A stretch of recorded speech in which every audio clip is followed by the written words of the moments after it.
Dramatic countdown over. Dr. Jody Carrington, Unlonely. Thank you so much for coming on today. Lucas Clark, After Dark. Yeah, Holy. it's not as scary, I guess, maybe as think. I hope no one thinks it's a true crime show, but Oh, maybe well, maybe whatever. one You day get you the get much more followers. Let's talk about true crime and education. I feel like that yeah, is oh, truly what's happening right hey, now. true crime and education could be a good lane. Uh-huh. But I, as I was kind of talking to you before, I mean, I've come across your name a few times in the education world, talking about connection, talking about loneliness, kind of getting into the nitty gritty of mental health. But I think the most obvious question to start is like, how do you describe what you do? Hmm. All right. You're just going to start off with an easy one. I like Oh, that. yeah. Okay. I guess like best would, I mean, I'm trained as a psychologist, so I always take it back to the idea that I was really inspired by a teacher. So I grew up in a little town, here in Alberta called Viking, which was like, there was 22 of us that started kindergarten together and the same 19 of us graduated together. Yep. And everybody knew everything, right? You can appreciate this, my Fort Yes. Mac roots. And Yeah. essentially what you would do is you would find a great big hole where the Royal Canadian Mounted Police couldn't find you and you try to get a husband. So you were drinking in local gravel pits, and then if there's nobody locally, then you just went to the next town. Yes. And it's home of the Sutter brothers. So those are there's seven Okay. brothers, Yeah. six Yeah. make the NHL. Okay. So I tried Yeah. to marry one of them, didn't work out. Mm-mm. And so I have like, so this is the story at the beginning of Kids These Days, and I tell this because fast forward, I speak to a lot of teachers in my career, and I never knew how instrumental my relationship with those teachers in that K to 12 school was. Hmm. And I mean, I tell this story a million times. I mean, I can tell you the first and last name of every teacher I had. Hmm. And every EA, my bus driver's name was Stan Chama, crotchety old son of a bitch, picked us up every day from grade 3, I think, when we moved to the farm, every day to grade 12. And I loved him. My custodian's Hmm. name was Mrs. Sheets. The Hmm. administrative support personnel, I had the two same for Yeah. the whole time. Okay. Judy Fitzmaurice Simmons and Ed McLaren. I loved them. Yeah. Yeah. And I cannot tell you, I mean, I go on to get a PhD out of this tiny little community, and I cannot tell you a single piece of literacy or numeracy that I learned in that serious experience. But I can tell you where my favorite teacher was standing and what she was wearing the day Hmm. she had to tell us the then captain of our hockey team had been killed. And I remember thinking, even as a 16-year-old kid, if there is somebody at the helm of big emotion, the rest of us are going to be okay. Hmm. And I think fast forward to, what we're in and what we're up against right now, particularly as educators, as parents, as kids, having somebody at the helm has never been more important because emotions have never been this big. Hmm. And so when I left that little town, I said to my dad, I said, I know what I want to do for the rest of my life. I want to be like Mrs. Nordstrom. And he was like, oh my God, thank God. You want to get out of and like anything to get me out of the Kinsella gravel pits. And Hmm. he said, you want to be a teacher? He said, you want to be a teacher? And I was like, shit, no, because I don't even like kids. I don't really actually like kids Yeah. now. Like, I Yeah. know you're on the brink of becoming a father, but like, fuck, Yeah. buckle up, buddy. Like this is the worst job I've ever had. Yeah. I adore my children, but I am not a fan of motherhood. And even back Hmm. then, I was like, no, I don't want to do anything with kids. I much prefer big people, which is true.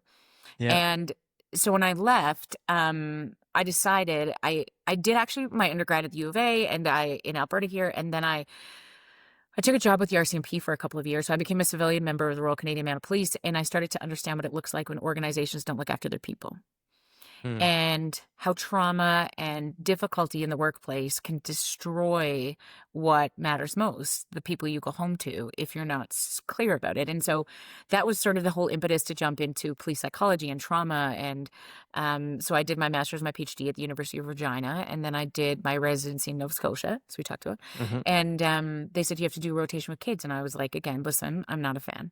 And they said, Yeah. No. you're kind of like one. We think you'd be a good fit. So Yeah. I ended up falling in love with kids and the neurodevelopmental process, the impact of trauma, and really sort of dissected that. So I stayed out there for a couple of years, and then I took my first job back here in Alberta on a Lux psychiatric inpatient unit for kids.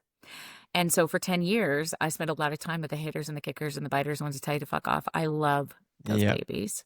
Yep. Mostly because they taught me this. We were asking the wrong question, and we remain asking the wrong question largely in this country is, what is wrong with this one? What is wrong with this one? And when you Or switch we'll that fix this question, one another time. And yep. and if you switch that question to not what is wrong with this one, but what happened to this one, everything changes.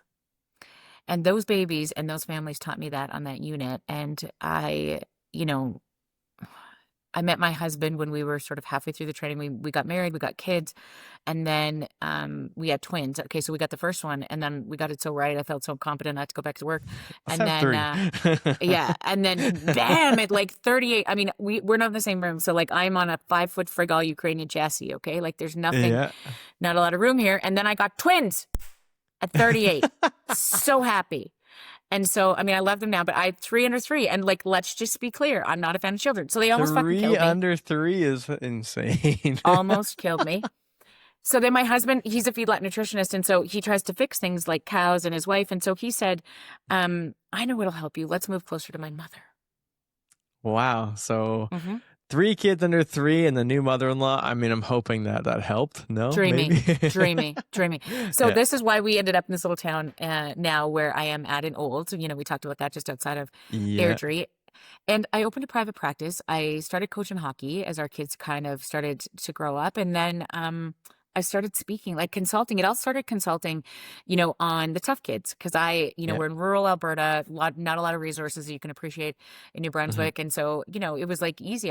They had a psychologist now in this town who could have conversations around like the kids that were off the walls. And I was like, no problem. Like, let's just talk about this. And so then they said, you know, could you talk to our principals? Hey, could you come to this conference? And Yeah. now, as I said to you, I speak 100 times a year globally, and I have 3 best-selling books, and we're writing the 4th. And I spoke at the United Nations, and I've been on the Today Show. Like, it's ridiculous what has happened. And my love remains looking after the big people, because if they're not okay, the little people don't stand a chance. Mm-hmm. So I am, despite the fact that I was trained as a child psychologist, I rarely see kids. I don't want to speak to kids ever. They scare Yeah. the shit out of me. I much prefer big people. Much prefer them. And so we're really in this place right now. I think that if particularly in education, where we are worried about kids these days and what is happening with the, you know, exposure to social media and blah, blah, blah, blah, blah. I think it's completely misguided. I've assessed and treated 1,000 kids in this country, and I've never met a bad one.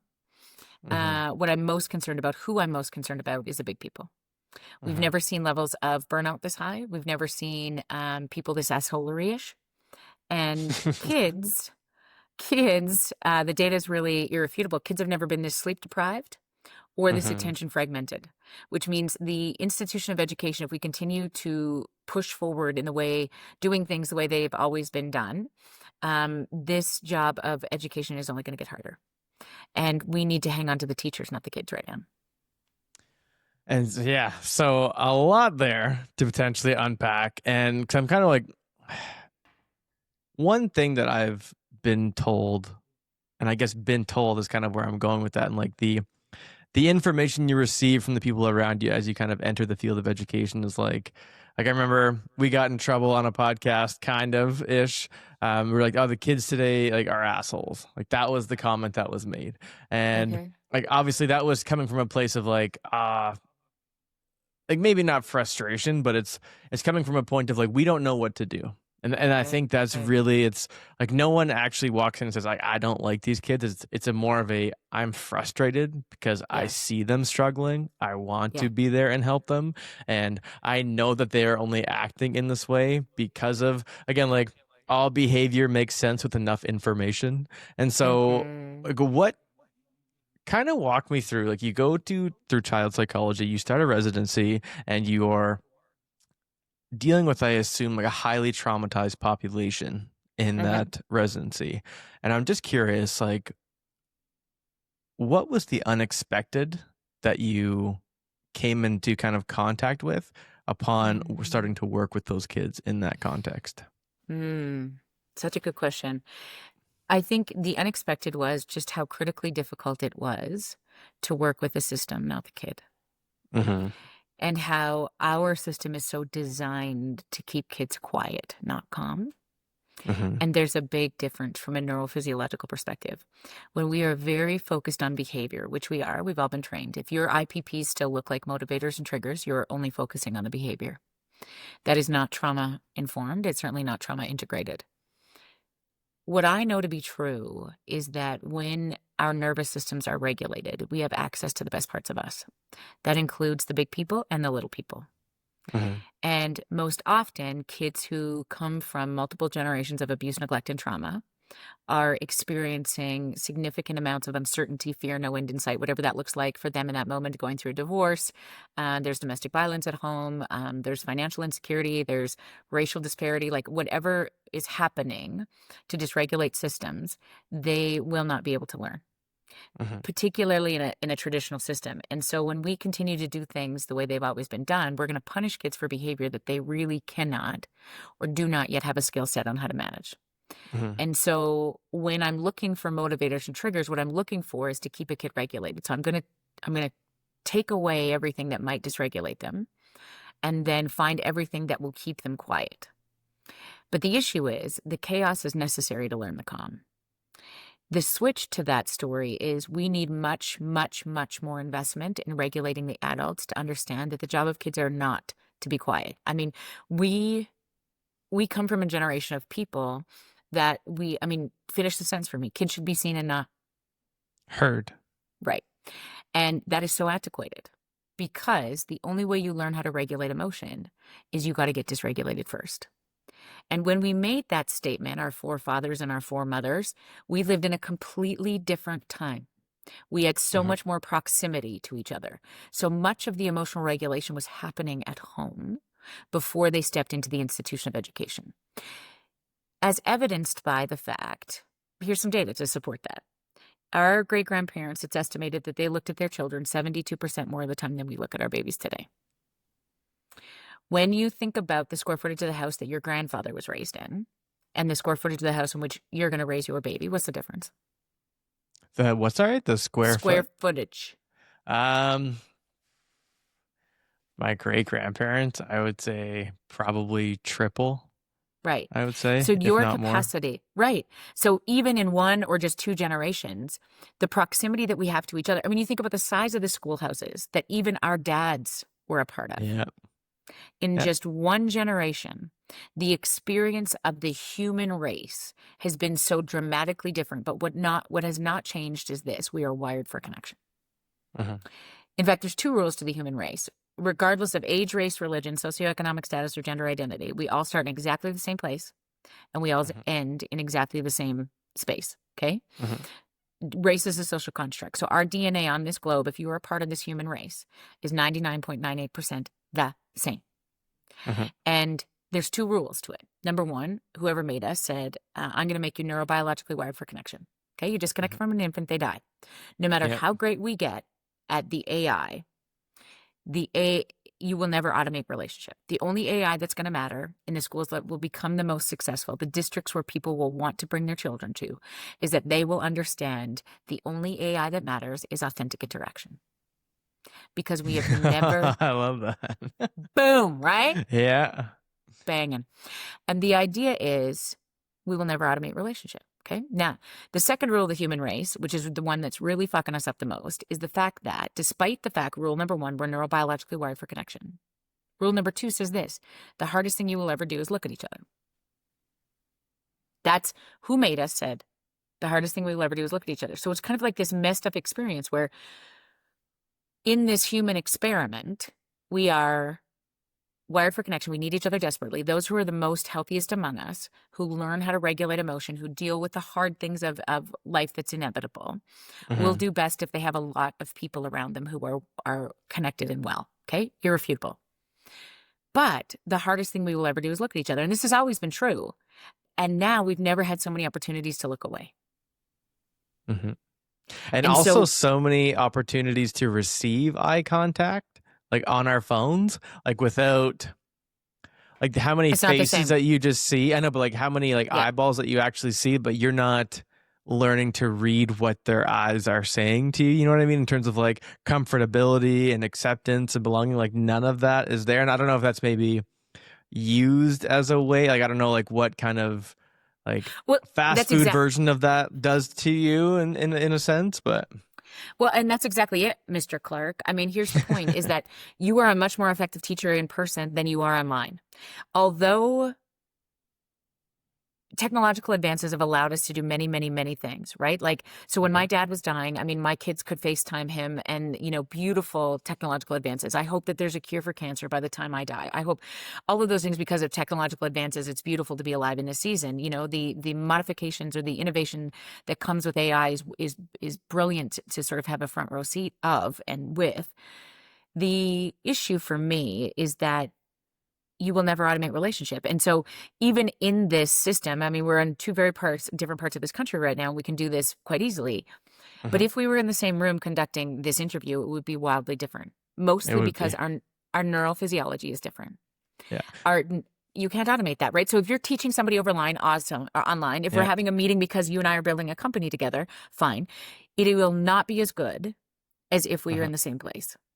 Yeah. And so we cannot automate that no matter how good AI gets. You cannot, the neurophysiology, the spiritual component that is happening, and take the word spiritual out of it because it freaks people out. But we Yeah. come from multiple generations of cellular development that Mhm. cannot be depicted on AI. Mhm. And although we can get very good at the behavioral therapeutic models with AI generated technology, what you will never be able to do well in the foreseeable future, the vastly foreseeable future, is to navigate the interpersonal relationship between people who are healing. The size, and I mean like Mhm. the the neurophysiological shifts that happen that are almost imperceptible. I need to be in the place to see this happen Yeah. that we will not be able to recreate. Mhm. Yeah, I've even noticed myself when I start to do podcasts, like when I do them in person, I'm like, oh, where did 2.5 hours go? And then when you do them online, like an hour kind of feels the same length. And that's nothing, it's nothing ever to do with the guest. I think it's just like, it always does come down to like the flow of time is different when you're Mhm. actually with each other. I don't know. And in a weird way, I always do podcasts online or do a lot of them. And then I hate going on FaceTime. I don't know what that differentiation is, but it's always like, Funny. no, like when I'm with you and I visit you, like I'm gonna be with you the whole time, and Yeah. we're gonna hang out and we'll do the things. But FaceTime, like yeah, I'll chat and say hello every now and then. Maybe I could do better on that myself, but I do think it's like for me, it hasn't actually like I feel like a genuine physical difference in the way I feel kind of attuned and connected to people when I'm actually with them in person versus online, Right. and especially for because obviously in education we are still meeting in person. I know we had a few years of going online throughout COVID and such, but I'm kind of wondering that have you learned or been exposed to much about like are there differences in the way that we are communicating our behavior? Like was it always just speaking out in class was kind of the big ones that came up like when you were doing that residency, did you ever find any kind of like idiosyncrasies and kind of how the children were actually acting out in different ways? Or was it all Uh-huh. usually pretty much the same? No. Uh, I mean, kids do the best to get their needs met, right? Mhm. And so when they have been shown how to do that well, like by using their words and expressing their emotions, and because there's been a big person or big village who's well enough to show them those things, then they have the capacity to do that as well. But you can't give away something you've never received. So if you've been Mm. surrounded by emotionally dysregulated people, or mom is drunk, high, absent, disconnected, all you have to give away is fight, flight, and freeze. So we're born with three ways to alter to sort of contend with this world: fight, flight, and freeze. Those are the three emotional regulation strategies we all get for free as mammals. Mhm. And what separates humans from most other mammals is a prefrontal cortex. And up there, that's what lives right above your balls. Everything you've ever learned, your eyeballs, everything you've ever learned in your life lives in your prefrontal cortex. Okay. Including things like, any language you speak, your first childhood phone number, any words that you use, any traditions, how to play a musical instrument, how to take a golf swing, how to skate, like anything you've ever learned in your life, including empathy and how to apologize and how to take responsibility. You're not born with any of those things. Somebody has to show you. So if you've come from multiple generations of trauma where the people before them and the people before them and the people before them have not had the capacity, the privilege of somebody showing them how to do that, then they can't give it away. And so punishing somebody for an inability to keep their lid on or to stay regulated or not throw punch everybody is a waste of time. Yeah. Because you can't take away enough stuff from a kid to make them be kind. You have to show them. So it doesn't mean that we let them get away with behavior. It means I got to decide when I'm going to teach, not if. And I can't teach a kid who's emotionally dysregulated, not because they don't deserve it or not because they, we have to get them quick. It's like when somebody's emotionally dysregulated, they cannot learn. From a neurophysiological perspective, their prefrontal cortex is flipped and we only have access to their limbic system. And you cannot teach a limbic system because they're in fight or flight. Their body, for some reason, has been told or believed to the core of them that the world in this moment is dangerous. Maybe because they, are watching dad beat the shit out of mom, or they're housing insecure, or they're financially insecure, whatever is happening in that moment. So that doesn't shut off when they come into a classroom. And so what becomes really critical is sort of, I think in this next generation, the greatest conversations will come around regulating the nervous system because the body keeps the score. Okay. And we have very much been trained in a behavioral way. You make a good choice, I reward you. You don't make a good choice, I punish you. But nobody has asked the question, how do you feel about the punisher guy? And it's a theory that we developed in the Institution of Education and Parenting and Business and Justice, all based on something we learned from a rat. Okay. Because the truth is, we like it best when people are calm. Is this not true? Lucas. Yes. Yeah. So the truth is we like it best when people are calm. And that's where we got it right. We like it best when people are calm because when you are calm, you are predictable. You are safer. You have access to all the best parts of you. So I get the intention behind wanting to get people back there. And in education, what happens when people are not back there? You people start clapping and shit. Start flicking lights, Because crisscross applesauce, and then people are like doing waterfalls and shit, like, No, I have to say that's probably happened 3 times just today. So yeah. But the question is, and I get it because what we want is the people we are teaching, the people we're leading, the people we're loving, our desire is to get them back to that place because that is where it's most predictable and where we feel the best. The truth is, you can't tell anybody how to calm down. You have to show them. Never works, especially on my wife for some reason. But I was going to just say, anybody who's married out there, I'll tell you, last time, my personal husband, we've been together for 18 years. And, every time when he ever says to me, oh, Jody, relax. I mean, not one time, I promise you. Have I said, oh I'm relaxed. Do you want to make out? And so, but his intention often, he's not okay if I'm not okay. His intention often is to get me back home. And, I often say this quote, this Ram Dass quote, which like completely changed my life when I read it. He said, we are all just here walking each other home. And I love that, as you become a new parent, as you watch your parents, as you engage with your students, the most profound work you will ever do on this planet, Lucas, is in the role of a walker. And when you agree to become an educator, what you're saying to the parents of the world is that I want to step in and be a walker. In some of I love that. Well, isn't that right? Yeah. And it's like you become our most primary, you spend more waking hours with babies just like mine in the run of a school week than I will as a parent. And if you are not okay, the kids you serve don't stand a chance. Yeah, because my wife is also a teacher, bless her heart. And holy like shit. I teach middle school now in like a resource role, like work. but I taught high school, like grade 11 to 12 in northern Alberta, and she teaches kindergarten. So we are like, I'm kind of at the end point, she's kind of getting them going. But this baby is so lucky coming into like the perfect family ever. Yeah, now I'm kind of learning like the middle school literacy and literacy and numeracy, as you were saying. But I'm kind of learning that language now. But hopefully Maxwell, which is the name we have picked out for now, we'll be all right. But all I'm saying is like even today, for example, like today was not a hard day. Like we're kind of wrapping up, like we're Yeah. celebrating the end of the school year. But like you still get home and you're like, like there's just this exhale. And like her and I are obviously she's 7.5 months pregnant, so I can't say anything about me being tired. And obviously, because I'm like, even if I am tired, I'm not compared to what she's going through. But like we both have, I think we've kind of learned to read each other. That like these Beautiful. first few minutes have to just be like calm.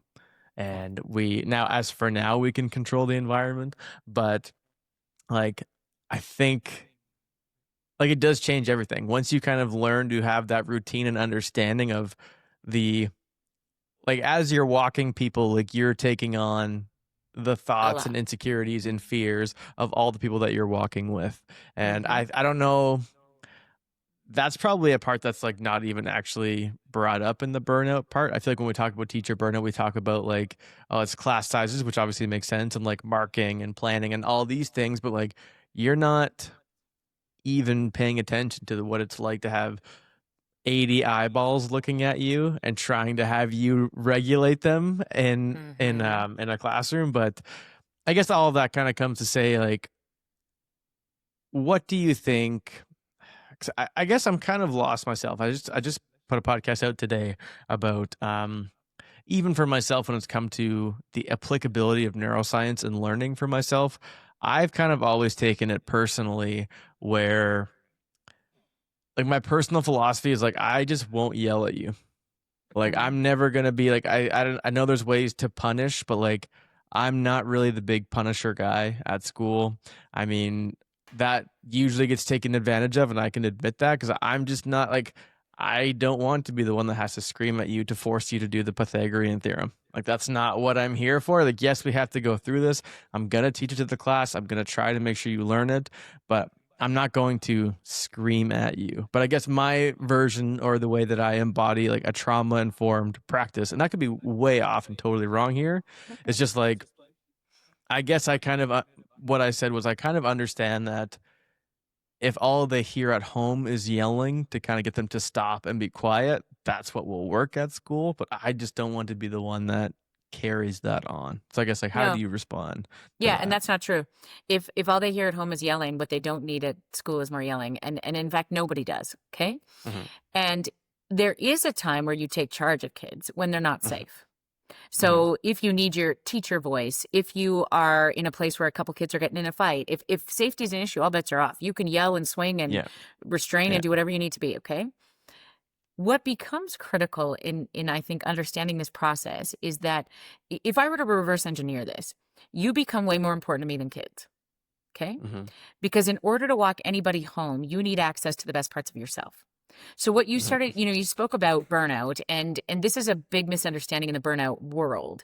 Burnout is never a function of the work you do. There are people right now in Gaza and Israel and Russia and the Ukraine doing the work that we're doing here in Canada. Okay? We are in Canada.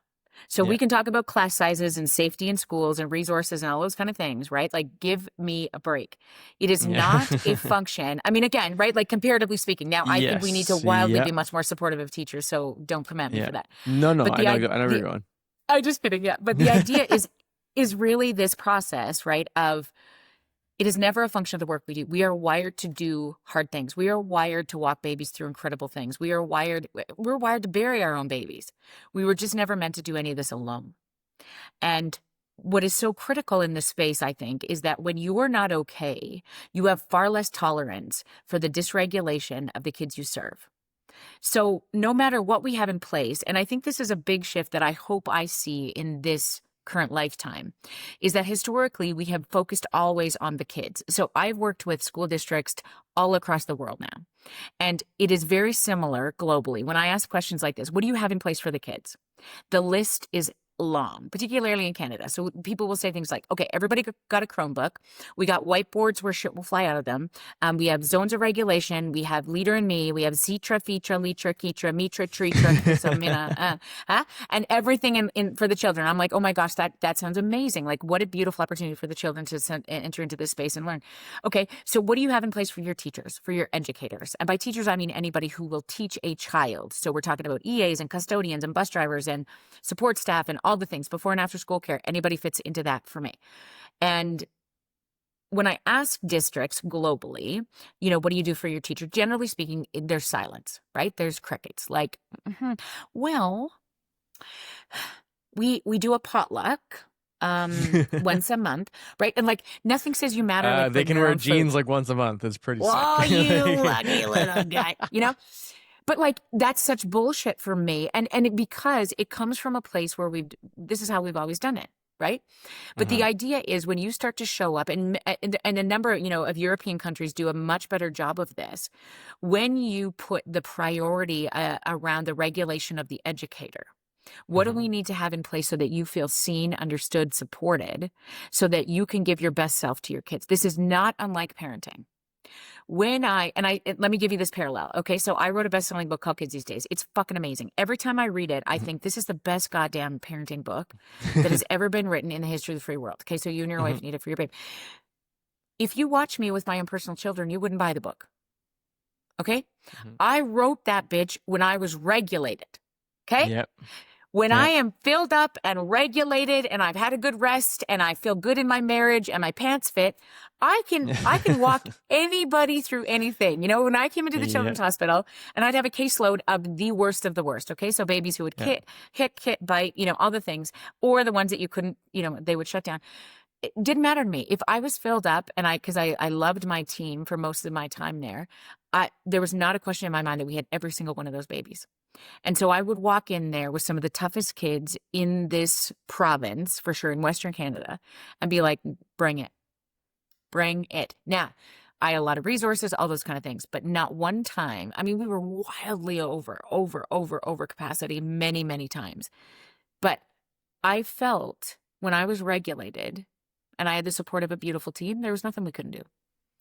And this is true right now in the burnout phase in schools. I think it's this massive transition to understand that it's not a function of class size. It's not a function of, how many IPPs you have on your particular, it's much more a function of your ability or lack thereof to refuel. Because the definition of burnout is not about here's what it is when your resources outside of work intended to fill your soul, to kind of refuel you, are not greater than the ones that get sucked from your soul at work, you burn out. And we are the first generation of educators. You are the first generation of educators where your students and their parents and your colleagues have ever had this much access to you. You don't get a break. And there is very little refueling. And now we have access to social media. And we have our own children. And we're navigating our own parents. So we've never been this sleep deprived or this attention fragmented. So we have never been this set up to fail so much in a human services world because we're still playing by the old set of rules.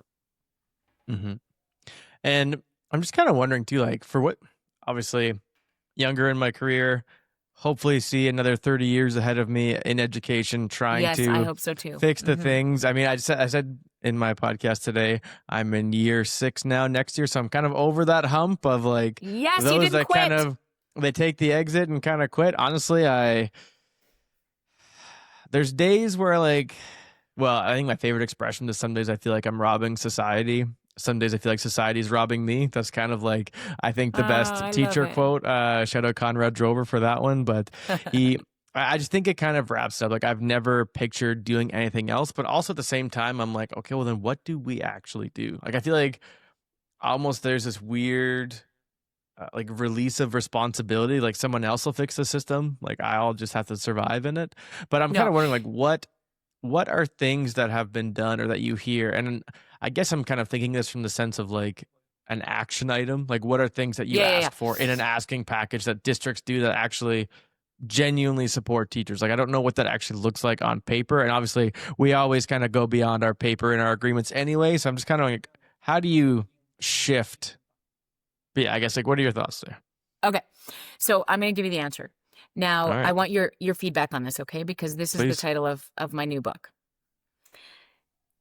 And I'm going to give you the preface. So when I left the children's hospital, I had twins in my belly. And I remember walking out of there thinking, what did I do here? Because it was 10 years of my life where I would come in early. I would stay late. I would come in on weekends. I lost our second pregnancy but partially because I was in a secure room with a kid who beat the shit out of me. Hmm. And I remember walking out with just my little box of things on my belly, thinking like, okay, I don't know if I thought they would have named a wing after me, but I certainly thought that maybe like they would have given me like a Yeah. It's like, is charcuterie it board or like a something. bench or something? Like, what Yeah, are like we? could we do like a buddy bench for Jody? And no, nothing, right? And I remember walking by the nurse's station thinking like, oh my God, we are still overrun. There's lid flippers everywhere. There's obvious racial disparity. There's Mhm. obvious financial disparity. Like, what the fuck did I do over these last 10 years that has Yeah. cost me so much sleep and anxiety Mhm. and, heartache? And then, what had occurred to me, Lucas, is that we're not that good. Mhm. I'm not good enough to undo the mental health trials of this country. I am not good enough to undo multiple generations of abuse, neglect, and trauma. That was never, never my role. Mhm. Our job as walkers is simply this: to do the next best, right, kind thing.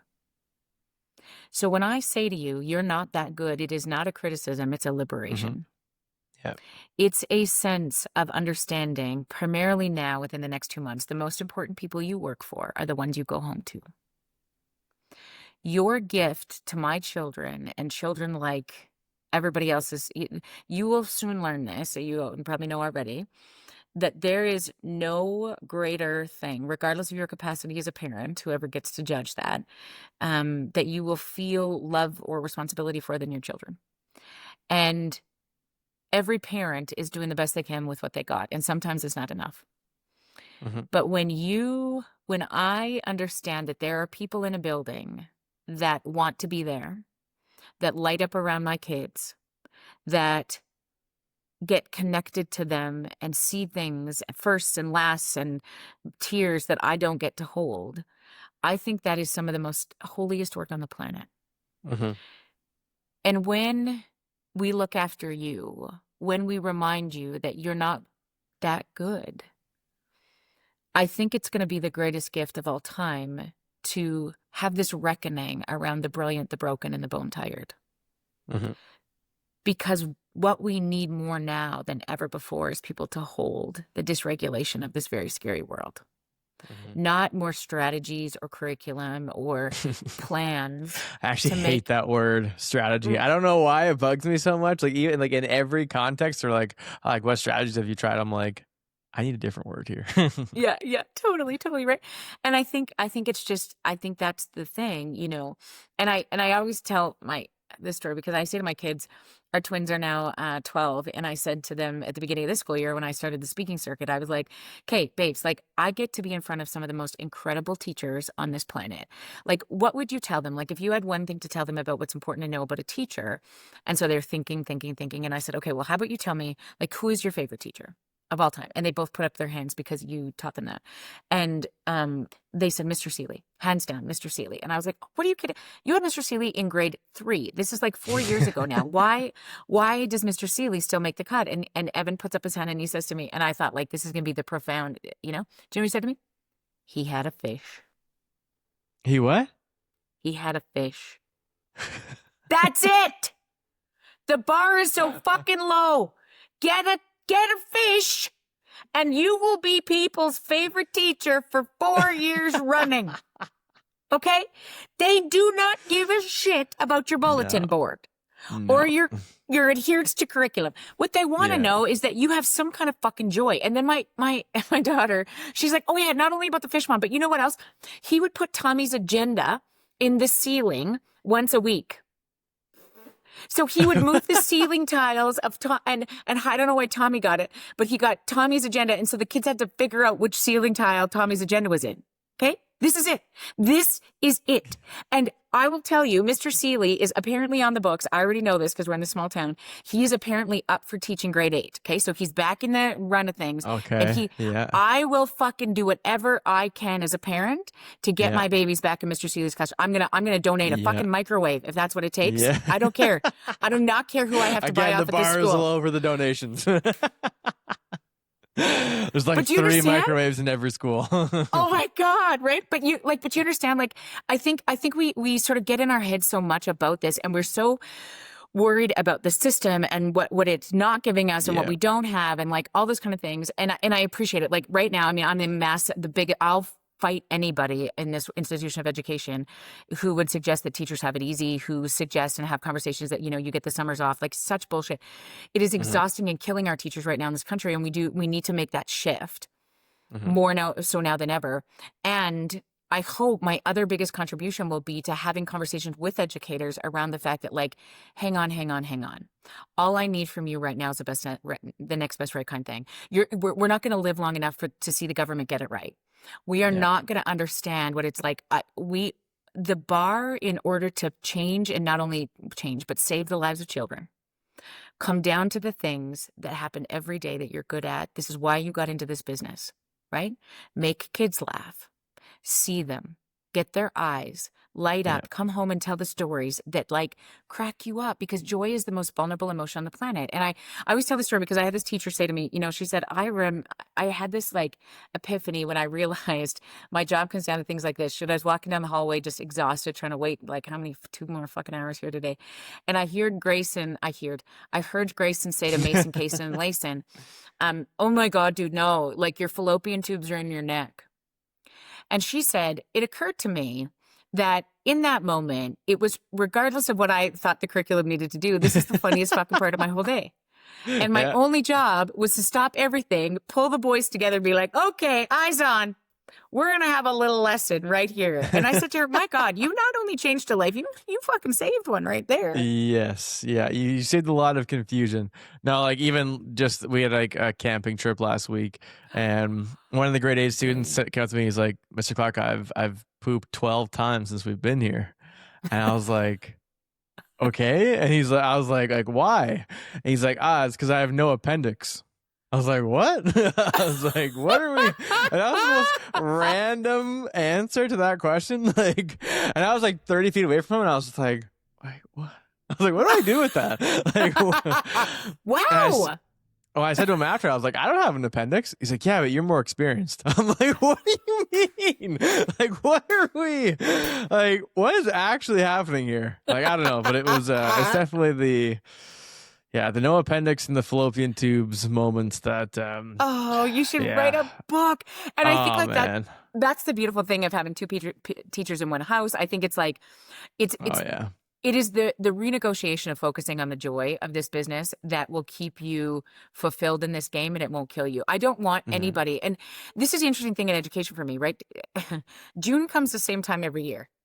Yeah. I don't know if you guys know that, right? Like, I don't know. Rumor I don't know has if we it. know. Right. And so like every September, I love to do PD in September or October because at least there's hope. By the time we hit fucking January, I'm like, after Halloween, it's like, holy shit. So it's like we obviously need to do a better job of shoring up educators, not providing more, I think, strategies and solutions and even, curriculum ideals for kids. And I just think like if we do a better job of that, then it makes this work so much easier. It just makes complete sense to me. Yeah, and I especially like how you're talking about even what I've noticed in New Brunswick specifically is that there's a much more purposefully collaborative culture. Now, I think every district Beautiful. I've been in has been like that.